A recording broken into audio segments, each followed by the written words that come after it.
Ang susunod na programa ay rated PG. Ito ay nangangailangan ng patnubay at gabay ng magulang para sa mga batang manunood. Marami na naman ang na-stress dahil uto-uto pa rin si Doc RJ at si Annalyn naman na sobrahan sa kabaitan kaya nalalagay sa panganib ang buhay niya dahil kay Zoe.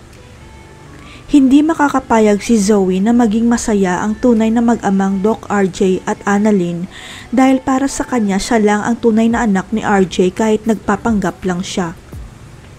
Kaya ginawa ang lahat ni Zoe para masira ang bonding ng mag-ama at tuwang-tuwa naman siya dahil nabibilog pa rin niya ang ulo ni Doc RJ at Annalyn at paniwalang-paniwala sila sa kanya. Nagpanggap rin si Zoe na siya si Doc RJ at tinext si Giselle na nasa out of town siya kaya hindi sila makakapag-usap pero ang totoo ayaw ni Zoe na magkita ang dalawa. Natatakot kasi si Zoe na magsumbong si Giselle na magkasama sila ni Moira sa hotel at natatakot rin si Zoe na baka mawala na sa kanilang Apex dahil kay Giselle. Kaya inilatag ni Zoe ang huling alas niya at nagdrama kay Doc RJ na gusto na niyang lumaya sa bahay nila dahil kay Annalyn at tagumpay si Zoe sa kanyang plano. Sapagkat paniwalang-paniwala si Doc RJ kay Zoe at natatakot siyang mawala ang peke niyang anak sa buhay niya kaya handa siyang gawin ang lahat para kay Zoe.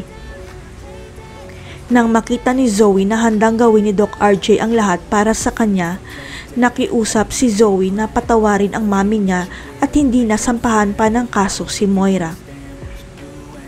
Dahil mahal na mahal ni Doc RJ si Zoe at natatakot siyang mawala ang anak niya sa kanya, pumayag ito pero sa isang kondisyon, ang humingi ng tawad si Moira kay Lynette. Gagawin ang lahat ni Moira para mapatawad siya ni Doc RJ kaya pumayag ito at lumuhod pa sa harap ni Lynette pero ang totoo for the show lang ang lahat dahil may plano si Moira.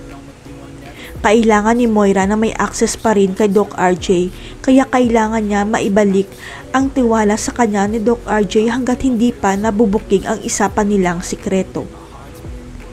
Ang hindi alam ni Moira at Zoe may isa pang tao na nakakaalam ng sikreto nila dahil hindi inisip ni Moira kung paano itapon ang cellphone ni Doc RJ na sinira niya. Sapagkat nakita pala ng katulong nilang si Manang Nelia ang sirang cellphone ni Doc RJ kaya pinaayos niya ito at nagbabaka sakali na pwede pang magamit ang cellphone.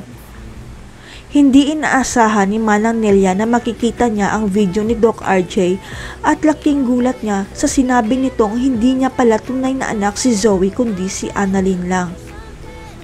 Kaya nang bumisita si Annalyn sa bahay ng amo niya, tuwang-tuwa si Manang Nelia dahil magkasama ang tunay na mag-ama hanggang sa dumating ang peking anak. Tahimik lang si Manang Nelia pero nakita niya paano sirain ni Zoe ang bonding ng mag-ama na nauwi pa sa pagbangga kay Annalyn dahil napaka-spoiled ng alaga niya. Para kay Manang Nelia, karapatan ni Annalyn bilang tunay na anak na malaman ang totoo kaya ibubunyag niya kay Annalyn na siya lang ang may karapatan sa pamamahay ni Doc RJ. Si Manang Nelia kaya ang susi para malantad ang sikreto ni Moira at Zoe. Abangan.